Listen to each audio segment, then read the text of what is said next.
We're really excited to present this housing information for first-time homebuyers. Today, we're going to talk about two programs, and we're also going to talk about the housing support provided by the Fair Housing Council. And this is being recorded so people can look at it later. And I'm going to introduce Susan Garino. She's a development specialist in the Housing Development and Home Ownership Division for the County of Riverside Department of Homelessness Prevention and Workforce Solutions. That's a mouthful. It is, but you did good.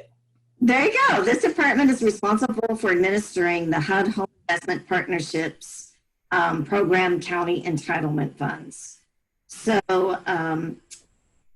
her department is, in her role, she develops client inquiries into happy first-time homebuyers, achieving the American dream of purchasing their own home for the first time. With almost 2 decades of home ownership experience, she has run the gamut from real estate sales to mortgage banking to municipality program administration. She currently coordinates the first-time homebuyer program and the mortgage credit certificate programs for Riverside County. And that's what she's going to talk about today. Yes. The cat lover and RV road tripper, although not together. I like that. She's born and raised in beautiful Southern California. So that's Susan. Now, Marlon, who's also on our screen, has worked with the Fair Housing Council of Riverside County since 2013. The Fair Housing Council of Riverside County, it's a nonprofit organization. They fight to protect the housing rights of all individuals, which is so important. This organization was approved by the Department of Housing and Urban Development, and they work with other government offices to ensure fair housing laws are upheld. He started with his organization as a bilingual fair lending and educational outreach coordinator, using his proficiency in both Spanish and English to advise lenders and homebuyers about fair housing laws. Since 2015, he's been a loss mitigation counselor, assisting homeowners to retain their homes in order to avoid foreclosure by working directly with lending services. He is especially proud of his accomplishment as a loss mitigation counselor, allocating over $10 million to distressed homeowners in Riverside and San Bernardino County during the foreclosure crisis through the Keep Your Home California program, sponsored by the United States Department of Treasury. And if we're able to get Juan Garcia signed on, he is Susan's boss. He is a principal development specialist in her same department, where his department is responsible for administering HUD Home Investment Partnership Program County Entitlement Funds. And Emily, he may be calling in. If you see him calling and you can unmute him, you can let us know. And that's Juan Garcia. He did say he could hear and see everything. Okay. Can we unmute him? Do we see him? In the meantime, I would like to thank everyone for participating today, and I'm going to overview what our agenda is going to be. First, Juan and Susan will overview the first-time homebuyers program, and then Marlon is going to come in and talk about the Fair Housing Council, and he's going to highlight classes his organization provides that satisfy the class requirements for the first-time homebuyers program. Lastly, Susan will talk about the benefits and requirements of the mortgage credit certificate program, which is going to enable most buyers to achieve a higher price house. And then we're going to take all of our questions afterward, and they have said they can stay longer. We started a little late if we have questions, so save your questions and we'll put those on. And, so I'm going to invite Juan. Hey Juan, thanks for joining us. I really appreciate it. I'm going to invite Juan to start a presentation, and he'll toss it to Susan. And then we'll get Marlon on after that. So Juan, why don't you talk about what you have today? All right, first of all, I just want to apologize for all the technical difficulties that I was having trying to log on. And sorry for starting the meeting late. Yeah, so here in the county, we oversee various programs funded with home HUD entitlement funds. We oversee development of affordable housing. And we also have various homeownership programs, which we're going to discuss, or Susan's going to go over in a few minutes. And we're also excited to announce that we're going to be launching a new program with funds that we anticipate receiving from HCD as early as November, I believe, at least that's the date that they're giving us. We're going to be mirroring the first-time homebuyer program that Susan's going to be going over. But once those funds are available, we'll make sure that we we let everybody hear and know more about the program. Once we have program guidelines, we'll share with everybody. But I'll be here to answer any questions, and I'll pass it on to Susan so she can go over the requirements for the PHP and MCC program, though. Thanks, Juan. Susan? Thanks, you guys. Okay, I'm going to open up my screen here, and we're going to look at this screen here, and we're going to make it big. And we're going to do a slideshow. So Okay. Susan's going to share her screen with some slides of information. All right, so our program has assisted 900 families with the first-time homebuyer down payment, and also provided tax credits to several families. And then our department has also helped 3,500 families achieve home ownership using the down payment and closing cost and tax credits, which is some other programs that we don't currently have right now. Right now, we just have the funds for the first-time home buyer and the MCC, which is what I'm going to be discussing today. So this is first-time home buyer. This is where you can access our website, and you would just click in on the FTHB program, and it would bring you up to the correct screen. Okay, EDA's or first-time homebuyer program. This is our original program. It's been around since the 90s.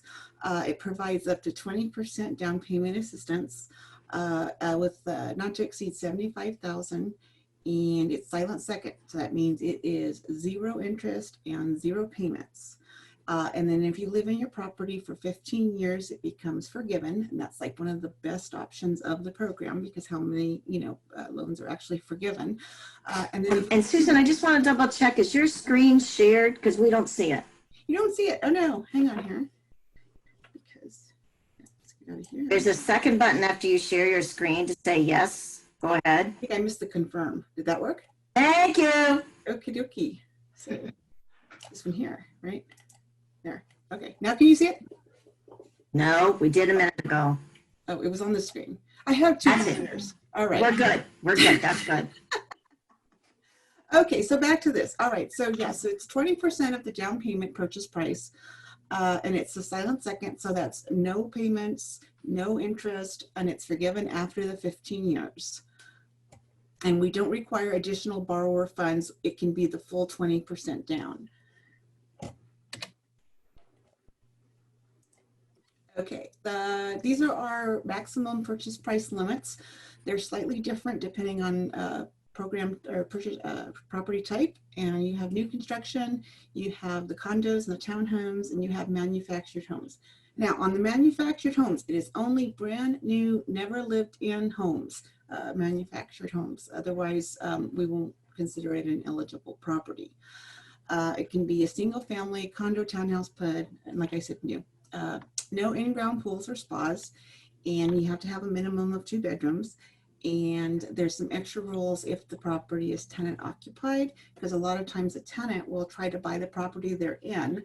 That's fine with us, but if it's not the tenant buying that property, then there's some additional rings we have to jump through.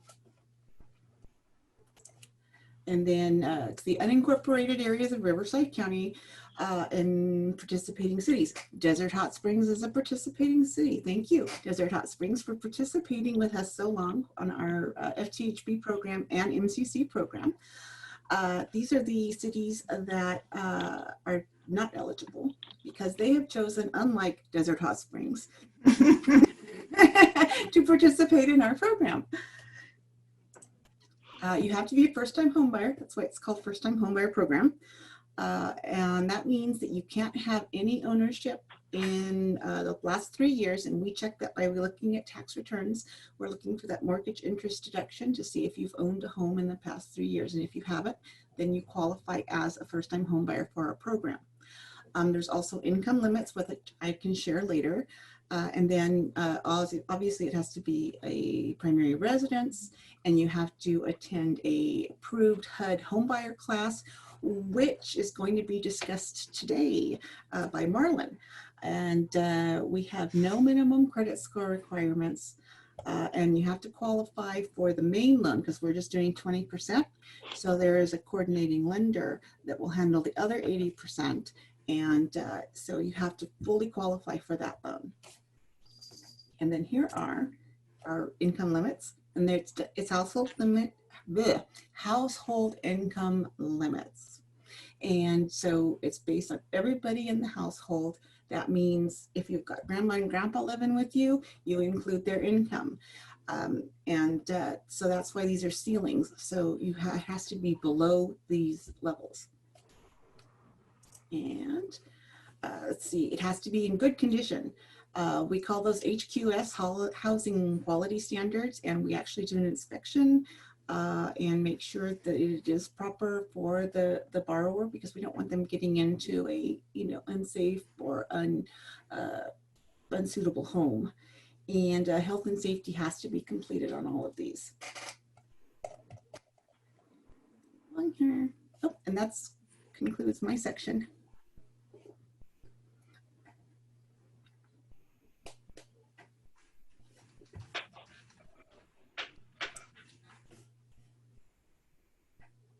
Juan, did you have anything else you wanted to talk about on the FTHB or the DPAP? No, I have nothing else to add. I mean, but we can answer any questions, or we're going to take them at the end. I think so, yeah. Okay. Yes, so are you finished with your part, Susan? Yes. Well, good. Now Marlon can talk about Fair Housing Council and the classes he offers, and we'll give him a second to share his screen. There you go. And hopefully everybody watching the webinar can see his screen. Oh, it just popped off, Marlon. So try it again. There you go. Okay.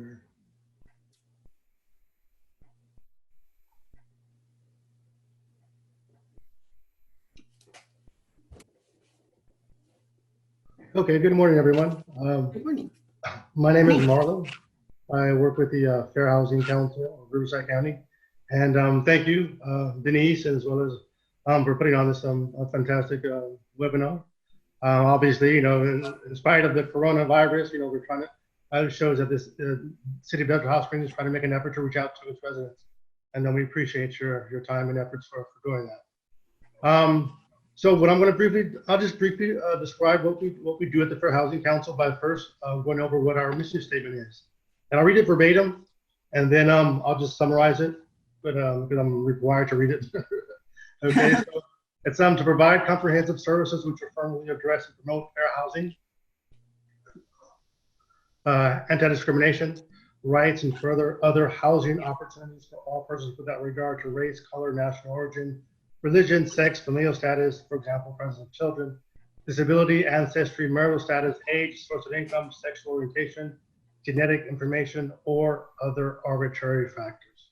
And so basically, our mission statement is to provide access to housing, okay? Eliminate barriers for access to housing. And just to make sure that, I want to make sure that you're listening. If possible, could someone give me an example by posing in your question box, what could discrimination based on an arbitrary factor, what could that be? And then you can just respond in the inner box below.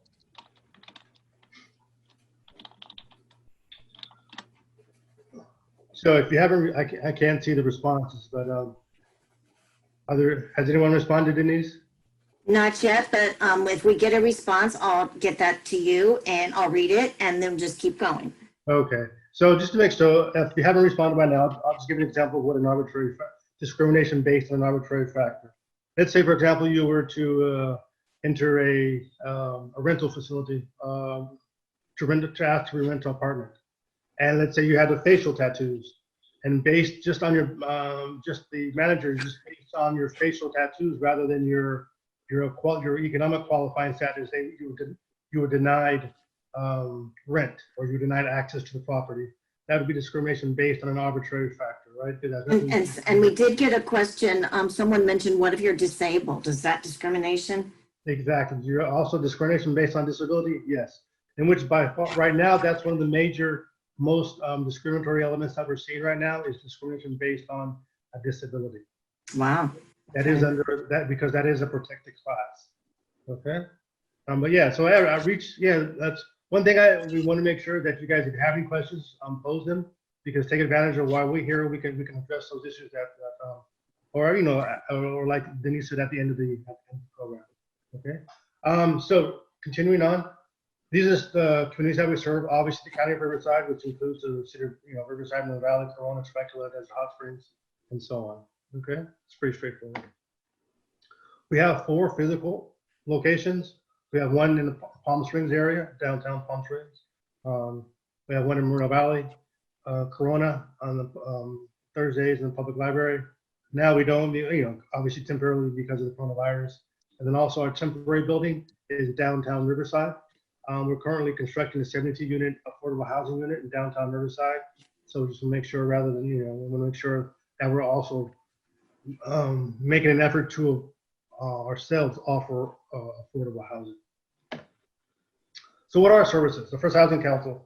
Obviously, you're here today because you want to hear about the purchasing. So we provide pre and post purchasing counseling. So with for first-time home buyer seminars, we provide that, and typically it's an 8-hour workshop held in, you know, face-to-face.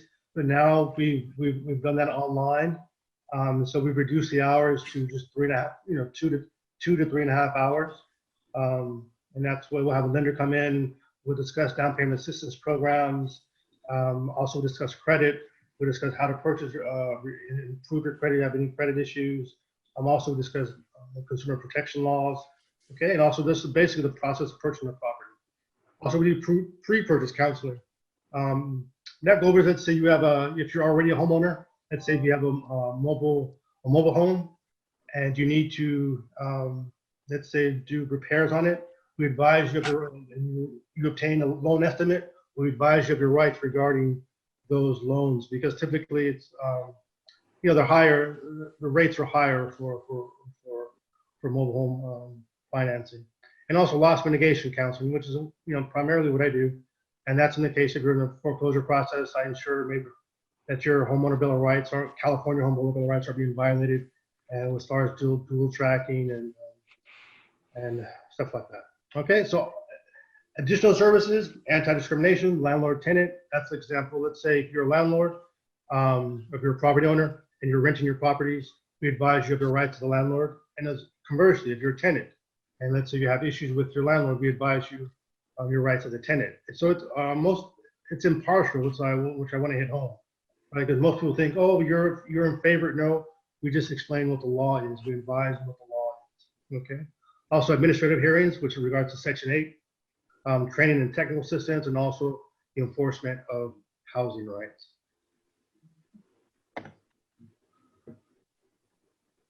So I'm going to discuss, you know, quickly what the Homebuyer process for our Homebuyer Education program consists of. So it's held in neutral settings. Make sure our goal and purpose is to make sure we want to make the buyers more confident in making decisions, because as they go through the home buying process.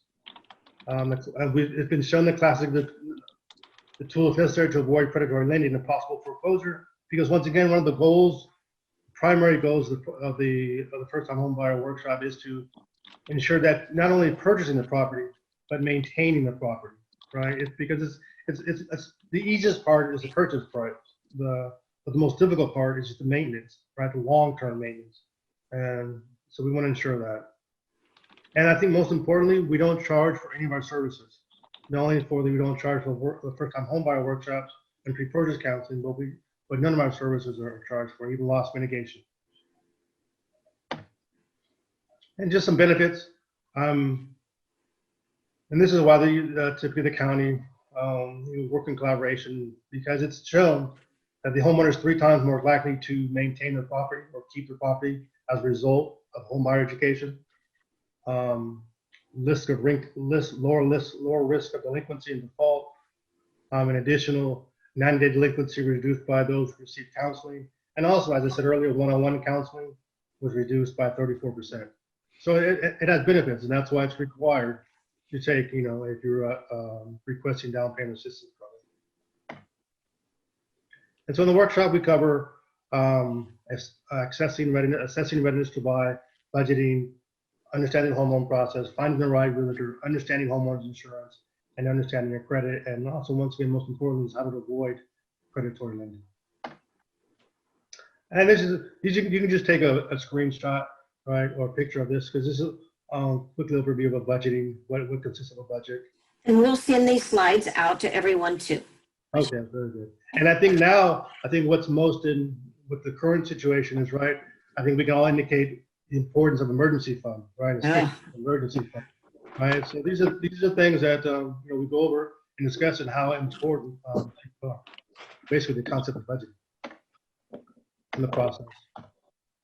Okay, these are just, once again, since I won't go over these in detail because obviously there's not enough time, but just to give you, you can take a screenshot, but like, as Denise said, you'll receive these. So these are national anti-discrimination mortgage laws, okay, the Fair Housing Act, the Fair Credit Reporting Act, the Community Reinvestment Act. Okay, now the Community Reinvestment Act, I'll delve into slightly, because this is what you, when you go to any bank, and if you're a first-time home buyer listing, you should request to speak with a community reinvestment loan officer, okay? And they're obligated to lend at a lower interest rate to first-time home buyers, okay? Or just buyers in general, not have to be first-time home buyer, but in buyers in general, but you have to request that, okay? So once again, they're called community reinvestment loan officers. You can go to any bank. The Equal Credit Opportunity Act, Home Mortgage Disclosure Act, and Truth in Lending Act. So basically, these are things that make sure, because if make sure there's your credit reporting is done properly, right? Because if your credit report has errors, that's going to affect your credit and actually your access to housing. Once again, that's what we discussed, right? Our mission statements make sure that we remove impediments to housing. So one of those make sure that your credit is fairly reported. Truth in Lending Act. And these are on a state level. Yeah, Unrestable Rights Act 1959, and also Fair Employment and Housing Act of 1963. And this is what's most important. So this is what we consider. So these are protected classes. So race, color, religion, sex, national origin, familial status, and someone asked earlier, disability. Mm-hmm. So all these are the protected classes under the Fair Housing Act. And under California, as we compare the difference between, there's more class protections.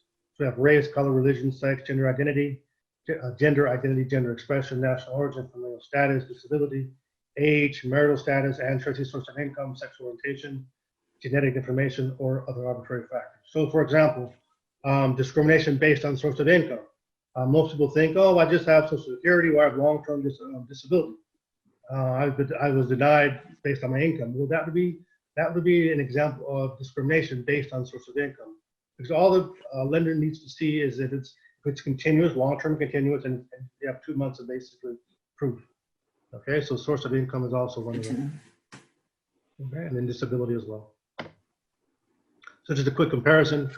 We have in the Fair Housing Act, Federal Housing Act, we have race, and another Equal Opportunity Act, we have race, color, religion, national origin, sex, marital status, age, and receipt of public assistance. So for example, if you were, let's say, 105, you still would be eligible, right? You cannot be denied based on your age for a loan, all right? Just as an example. And just one thing on the national level, these types of discrimination have been recognized. We have overt discrimination, disparate treatment, and disparate impact. And these are quickly examples. Once again, we don't give loans to Mexicans, express a preference based on protected class. And once again, protected classes is what we discussed earlier. Okay. Disparate treatment treats an applicant differently based on protected class. Okay. And most people say, well, so a Caucasian couple forgets to turn in paperwork, but the lender gives them an extra week to get to the bank. Okay. But the Hispanic couple also forgets to turn in paperwork, but the lender refuses to give them any extra time. And most people say, well, that wasn't my intention. Okay. But however, in this case, intent does not matter for disparate treatment. Okay. And disparate impact. This is more subtle. Okay. Just to give you an example about how disparate impact. An example would be, I'll use example going back to disability. I'm sure everyone's extremely aware of how high rents are now, how difficult it is to, just to get into an apartment. You need, let's say, typically 2 months of a down payment, and then 2 months of rent. But typically, well, if you're a disabled person, typically it's very, very difficult to amass that amount to move into a property. All right. So as a result of this, right, applied practice of requiring typically 3 months of rental deposit in order to move in. Well, before this application, before this policy, disabled applicants were typically denied 30% of rentals, right? However, when this type of policy was applied, requiring 3 months of that current rental prices, over 80% of disabled applicants were denied housing. That's an example of what disparate impact, in which it's a policy applied uniformly, but however it creates an adverse impact on a protected class. In this case, the protected class is disability. I can also comment on the amount of the loan. You talked about an example of a lender not wanting to do a low income house. I've seen that happen before too as well. Okay. And then just questions a lender can ask you: denied your loan, all the met the requirements. I'm refused to provide you information about a loan. So anyone can go in and ask a bank or any financial institution. They're required to provide you with information, steering you towards the government loan program. So this is, it's obviously a lot to take in right now, but just to give you an idea, the lender should provide you your options, and then you make the decision on which loan is best for your circumstances, rather than dictating to you what loan program is best for you. And that's one of the most important things about attending the workshop. But we provide you the necessary tools to make sure you know which questions to ask. And also treat you differently when determining loan terms. That could be a higher, unnecessarily high interest rate, if you have good credit, and such things like that. And sometimes, but you do have to be aware, if the loan is too good to be true, it's too good to be true. So also common sense comes into play as a borrower. And just quick typical signs. Denise, how much time? I don't want to go. About 2 or 3 minutes. Okay. Yeah. Okay. So just quick signs, right? Aggressive marketing, and one of the things we want to ensure the would-be or the potential home buyer is you're the one that's in control, right? Because sometimes the role gets reversed, whether the lender thinks that they're the ones that are in control. But I want you guys to take into consideration, or have in mind that you're the ones that are paying their salaries. Okay, so you should be the ones that are making the decisions, the best for your best interest. And then just question the lender can ask you: name, address, credit score. They shouldn't ask you how many children you have, inquire about the sex race of your children, inquire about your race, marital status. Okay, and obviously ask if you have a disability, what your disability is. They can't ask these questions. And these are remedies. And then if you wish to file a complaint, or if you think you've been discriminated by a lender, this is what we're here for. You reach out to the Fair Housing Council of Riverside County. Once again, you just take a screenshot, and as Denise mentioned earlier, she's going to provide this information for you. And if you have any questions, there we go. Yeah, and we'll take questions when we're all finished. Can you hear me? Yes. Okay, so one thing, Marlon presented a lot of information, and we'll send you the slides. But I wanted to emphasize that his fair housing classes covers a little bit of that, and I think it's relevant information, not only if you're buying a house, but just in general to be aware of. And we're planning to have those classes June 20th. If we can have them live, we'll do that in person. It'll be on a Saturday all day in Desert Hot Springs. And when you take those classes, it helps you qualify for that first-time homebuyers program. And if we can't do them live because of COVID, we'll do them remotely. Marlon's group has done a few sessions remotely, and it's been successful. And it would be a shorter time, like maybe in the morning time for half a day. Yeah, typically from maybe 9 to 11:30. Maybe 9 to 11:30. So Susan is going to do another part of the conversation. She talked about the money available for the first-time homebuyers program. And before you go into the mortgage credit program, Susan, can you emphasize, is that free money or does it have to be paid back? And just touch again how that works. Sure, Denise. Yeah, the first-time homebuyer program that we spoke about earlier is money that you do have to pay back, but if you live in the property for 15 years, it becomes forgiven and you don't have to pay it back. So that's one of the benefits of it, because not every program is like that. The MCC program is not any money that you're borrowing that you have to pay back. It's strictly tax credit. Okay, great. Well, why don't we go into a little bit of detail on what that program is? And that program is through your Riverside County, and you can show us the details. Okay, great. Let me just do that there. Share. Okay, and then, all right, so I need to make that bigger. All right, so here's our mortgage credit. Okay, so we access the mortgage credit program information from the same website as we do the FTHB program information. So this just shows right here where the MCC program is. And then the next one, again, the MCC is a tax credit program. It's not a down payment assistance program. So where the previous program, the FTHB, you get to the 20% towards the down payment. This is just a way for you to go ahead and get almost a higher tax credit. So when a person has a mortgage, a lot of times they can write off their taxes, or excuse me, their interest on their tax returns. And so this allows you to write off a little bit more than that. I've actually been on both sides of the MCC program. I've been a customer and a coordinator, so I kind of know how it works from both ends. But it does, you get the credit, and so you end up paying less taxes. And also the first mortgage lender, remember I mentioned that the 20% down payment that we are providing, the other part of that is 80% provided by one of our certified lenders. It helps, the MCC helps that lender qualify you for more house. So it makes something called your ratios a little bit more favorable. They can look at that basically as income, like increasing your salary. Is that correct? Right. Like, for instance, you have the option of either, I've done it both ways. I've collected it with my paycheck and I've collected it with a tax return at the end of the year.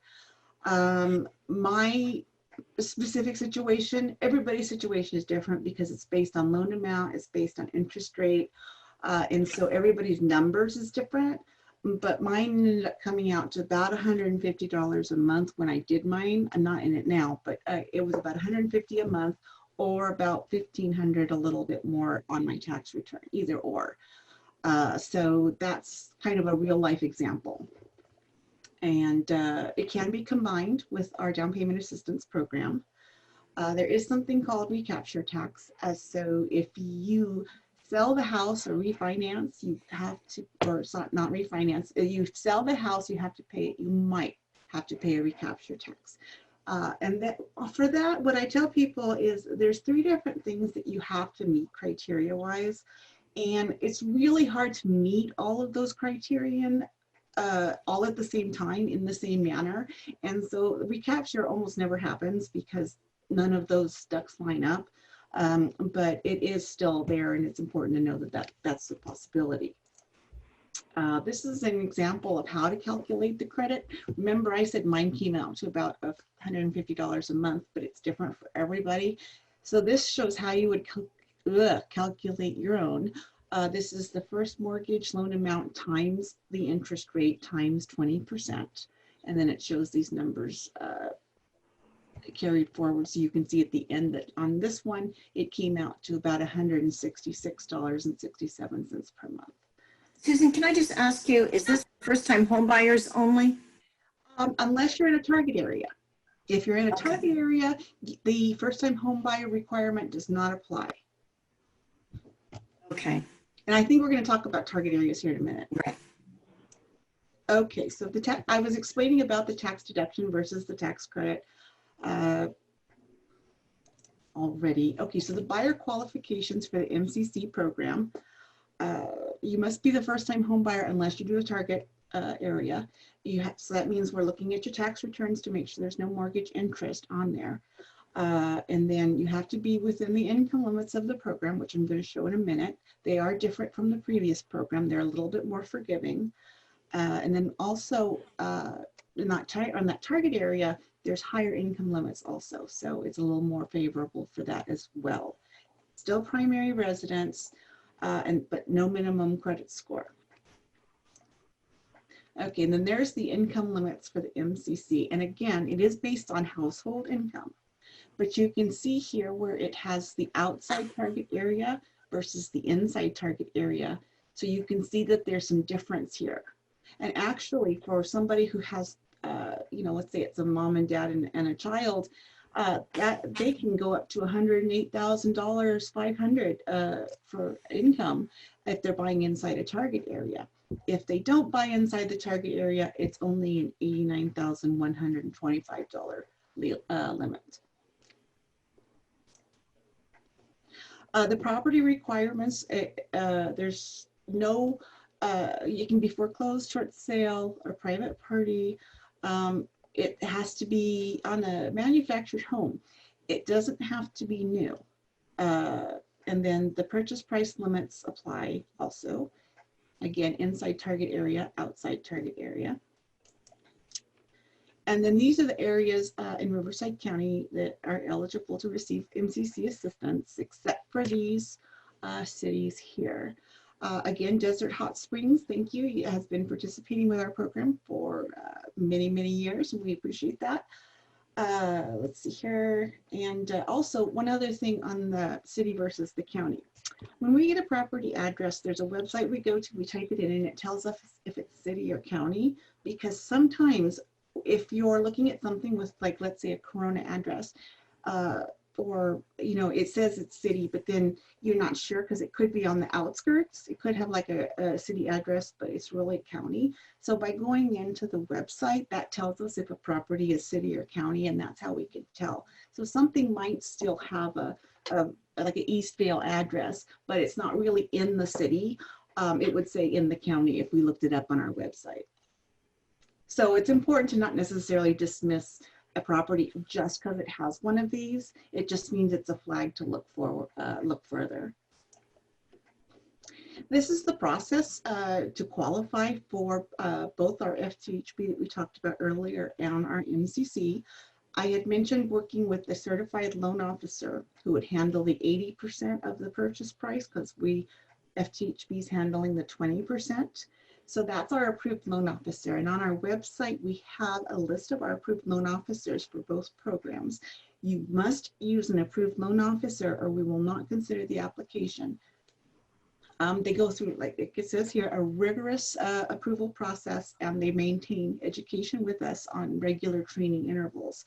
So it's very important to us that you use the certified lender. They will pre-qualify you for the 80% portion and our 20% portion, and then they will go ahead and be your go-between and submit your application to us on your behalf. So that's kind of nice too. You don't have to do all that running around and getting stuff for us. There's some certain forms that have to be filled out by all the parties in the transaction. The certified lender would know about that, so it's not anything that you as a buyer would have to worry about. Oh, and then looks like that's it for the MCC. And so, Denise, is it almost question time? Yes, it is. But I wanted, someone asked the same question that I was thinking of. Does Mission Lakes count as county or city? Mission Lakes is the neighborhood that's in the center of the city, but is not in the city. Does that qualify? Well, I would take the address and type it in. Do you want me to do it? Can you do that now? Hang on here. I'm sharing my screen. Yeah. We're going to go. Yeah, yeah, like Brookline, I know is Mission Lakes. Yeah, you could type that in, Brookline, like, I don't know. And so while you're doing that, I want to also mention the target areas that we were talking about. Oh, am I still on here? Can you still hear me? I can hear you. Okay, my screen just changed. The target areas are determined by census tract and income.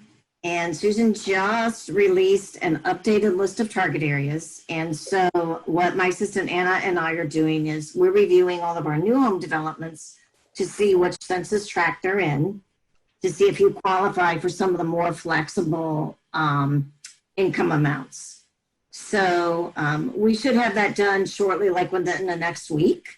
And perhaps we can send that out. We can send out your list of approved lenders, and we can send your slides for this presentation. And then if anyone has any additional questions, they can contact you or Marlon or Juan directly. Sounds great. Okay, I'm on our website here. Our first time, this is our Rivco EDA first time home buyer. Oh, that's good to show people. Yeah. And actually where I showed in the presentation where it had the arrows pointing to the programs, that will take you to this website. So you'll click on it, you'll click MCC or FTHB, and then it will take you to this one that has this red, blue and gold here. But I'm under eligible, so this is first time home buyer, and then we're going down here to eligible locations. There's a little tiny link right down here that says if we want to look up an address. And this is going to go to the website, the same website that we use to look those up eventually. And so just to recap, people go through their lender to take advantage of both of those programs you were talking about. Step number one is to contact the certified lender because you want to make sure that they pre-qualify you for the house that you can afford. You don't want to go out there and get your heart set on something and then you can't get it because you can't qualify. Right. Yeah, you don't waste your time. Okay, so here's address. Okay, so do you have an address for the Mission Lakes? Brookline Avenue is in there. Can you just type in a street or do you have to have a house? I need an actual. Right. Type in 9651 Brookline. 9651. And that is just within the county, like I said, not within the city. Okay, then we'll go up here and look at the report.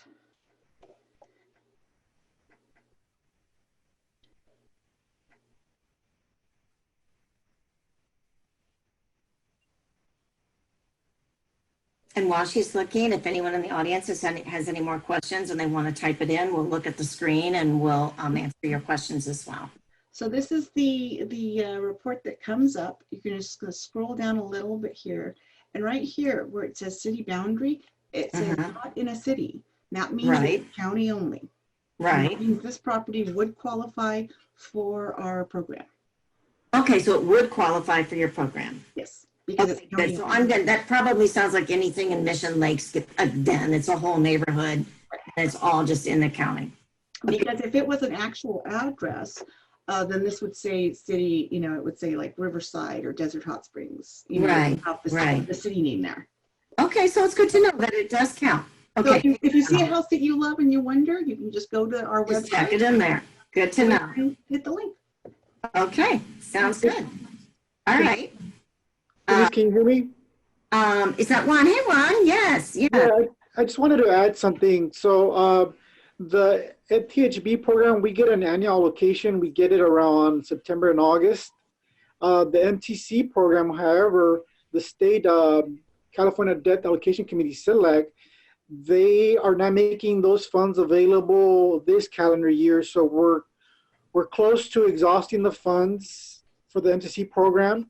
And we're hoping that in 2021, the State Department Select will make these funds available so we can reapply and make sure that we continue offering the MTC program. So we're crossing our fingers. I know there's been a lot of talks on making these funds available because everybody depends on this program, because this program is not necessarily targeting low income. It's more the workforce or a higher income, and it's definitely a needed program. So we'll keep everyone updated on whether we'll continue offering this program if the funds are made available by the state. But I do want to commend the city on marketing the program, because for the most part, we rely on our approved lenders to sort of help us market the program. We make it available on our website. We do fairs and stuff like that. But if the city assists us in marketing the program to their residents, then it's always welcome.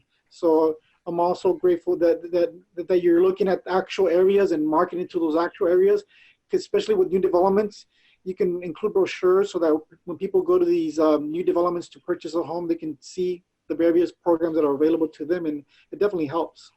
And we're sending your programs, we're going to send your programs out to all of our lenders, as well as other programs we'll be talking about. So I wanted to make a couple of points. I understand there's still money left, like you said, in these existing programs, not a ton, but there's still money left, and we are submitting our request to apply for new money. And then someone, my question was, can you repeat your Riverside County EDA website for people to check? For Susan. I don't understand. What do you mean for people? Can you repeat the name of the website you were just on? Oh, I'm sorry. Okay, yeah, it's going to be, it's rivcoeda.org. rivco.org. And I want to clarify, someone asked, can you apply for these programs now or do you have to wait? And it's my understanding there's money in both programs now. That is correct. Don't wait, apply now. Don't wait, apply now. I need the work. No. These programs on the, It sounded like you were I'm sorry, these programs are on a first come, first served basis. Yes. So these programs are available anywhere in the unincorporated county and anywhere in our participating cities. So it's on a first come, first served basis. We don't tell people where to buy the home. So when cities help us market these programs, and obviously more residents can take advantage of it in the certain cities. But yeah, it's available right now. We anticipate getting a new allocation in September. We get it around September, October. But we don't anticipate running out of funds for the PHP program, just the MTC program though. So go ahead and apply now. First come, first serve. You can find information on that website, or you can find information from when you go to your lender and ask them if they participate in these programs, and that's how you apply. And I'll send everybody information out from this webinar. Looks like we got one more question. Let's check. Let's see. Yes, this is a very good question. Would I send someone to a certified lender before the June 20th class? We didn't cover that. Marlon, can you talk about the order of, like, you get your certificate of eligibility, that allows you to take the class, then after you take the class, do you go to the lender at that point? How does that work? We advise first take the class, right? Because because if you can't make a decision if you don't have the proper information, right? Because that's why. Once again, hopefully with the class, once again, that you're provided the necessary information to make the right decision. And one of the most decisions is, right, you need to sit down with a lender, an approved lender, right, and make sure, see what you qualify for. Because what you don't want to do is you don't want to go out, see houses, and create an illusion, and basically, that perhaps think you can buy this particular property, but you don't have the necessary income to qualify. And so one of the things we recommend is sit down. Obviously, take the class first, and then sit down with a lender, an approved lender, a certified lender, to see what you qualify for. Make sure your credit is appropriate. And each lender is different. Each lender has different qualifications. So it's just because you don't want to, people obviously make the mistake is, let me just go and pay this off, pay that off. And what you might be doing is actually just hurting yourself. And what I mean by hurting yourself is making your credit even worse. Okay, so let me ask you though, in order to register for your class, don't they have to have a certificate of eligibility? They meet the income requirements? No. That comes after? Yes, that's what the lender. Okay, so they can. Yeah, that's why. So the first step is sit down and then a lender, your approved certified lender, should know specific qualifications. And if they have any questions specifically, then as you say, you could reach out to Susan, reach out to Juan, or also Denise herself, and then we can sit down and discuss those issues. And if they were worried about possibly running out of money, is there a way they can start talking to their lender now and say, hey, I'm going to take this class? Of course. Like my request in, that's where it's coming from. Yeah. It's never too early. The cert, we need to, on the cert, the cert's good for a year. So a year from when you give us the little cert with Marlon's. And explain your cert. You're talking code talk. The Homebuyer approved education cert. So when you go to Marlon's class, he gives you a certificate, like Right. an award certificate. It'll have your name on it. It'll say what you did, and it'll have a date of that you took the class. Your certificate is good for a year for qualifying for our program. So if you did take Marlon's class first, you have a year to, to get through our system. Mm-hmm. Okay, and someone had asked for the programs, if I'm in a targeted area, do I have to wait 3 years to be eligible? So let's clarify what a first-time home buyer is.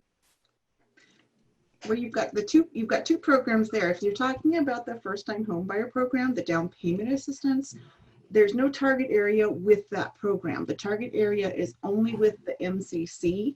So you would have to be a first-time home buyer to take advantage of the 20% down payment program. But the MCC, if you purchased within a target area, then you don't necessarily have to be a first-time home buyer. So we're really talking kind of apples and oranges. One question is, what is a first-time home buyer? So if you've never purchased a home or you haven't done it in 3 years, is that it? Yes. Yeah. Then you would qualify. Yeah, but you want to make not necessarily purchase that you haven't been on title. Haven't been what? I'm sorry? You haven't been on title. On title, okay. Right, so, yeah, you don't necessarily get purchased to be on title. So you want to make sure that your name hasn't been on title the last 3 years. That would qualify you as a first-time home buyer. We're also looking too when we're looking at the tax returns, we're looking for a mortgage deduction. And because if you were an owner, you would have that mortgage deduction on your tax return, and that would be like a red flag for us.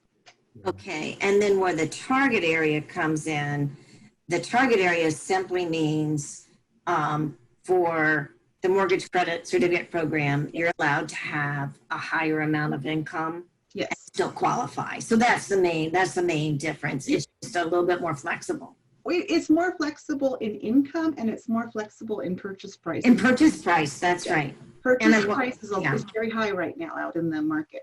So yes, and I want to point out that I've talked with our home builders in our area, and basically almost all of the product that's currently on the drawing board qualifies for both of these programs based on purchase price. So that should not be a factor. Great, that's fantastic. Yay. Okay, let's see if there's any more questions.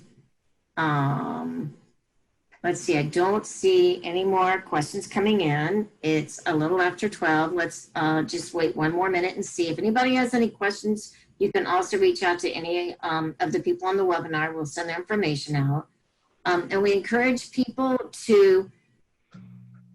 know about these programs and about the webinar. We'll share this on our website, so it's always going to be there.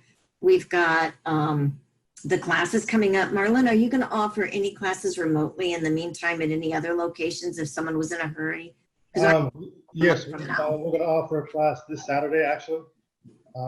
If someone's interested in, just once again, contact the Fair Housing Council, and then they'll give you information.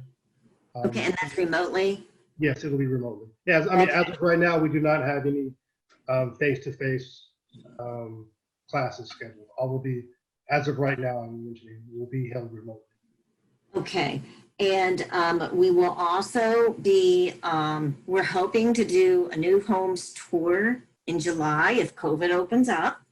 We'll have maybe a bus available, and you can go see the new product that's out there. We're hoping to have a lender fair where you can talk to different lenders, because there's other programs out there beyond ours, and that's important to note.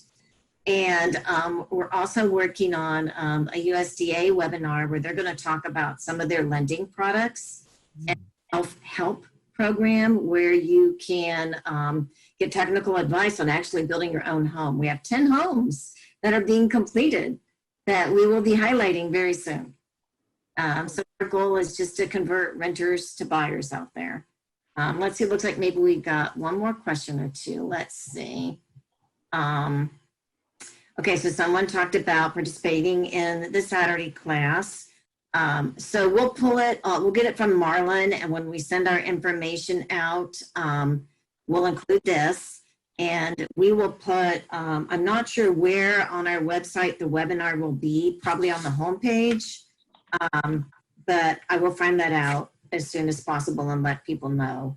I'm hoping to email people that were on this directly to say when the link is available and where you find it. I'll probably send a link in my email.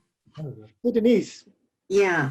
I do also want to add that when to start the process, you get pre-qualified, you take the first-time homebuyer class. But another important thing is to get a good real estate agent that's going to show you homes in these eligible areas. Sometimes you get calls. Well, I get calls from people saying that their agent's not showing them homes in eligible areas. The inventory is really low, and that might be the case. But I mean, if you get a really good agent, they need to be patient and make sure that they show you homes and don't steer you away from these programs, because these programs are really good. Nobody's going to give you down payment that's forgiven after 15 years. And that's something that I always stress when I talk to people when they call me and ask me about the process. Because sometimes you do get maybe lenders even sometimes or agents that try to steer you away from using public assistance because it might take a little bit longer or the inventory is low. But I mean, it's worth the wait. But yeah, I always share that with people that call me and ask for any tips. That's a really good point. So when you're talking to your real estate agent, mention these programs. Now it sounds like basically anything in Desert Hot Springs would qualify because we checked the county area. Right. So I think that would be okay, but just to make sure I would still mention those programs to be clear on that. Oh, yeah, you gotta. All right. Yeah, it must, well, yeah, it goes back to the point is, the purchaser has to make sure that they're aware. You gotta demand from your real estate agent, your lender, what you want. Yeah, they're working for you. That's right. And thank you guys for everything that you do. This is really important to get people housing. And so we'll sign off. Thanks everyone for joining, and we'll definitely follow up. Thank you. Thank you. Bye-bye. I got my lunch.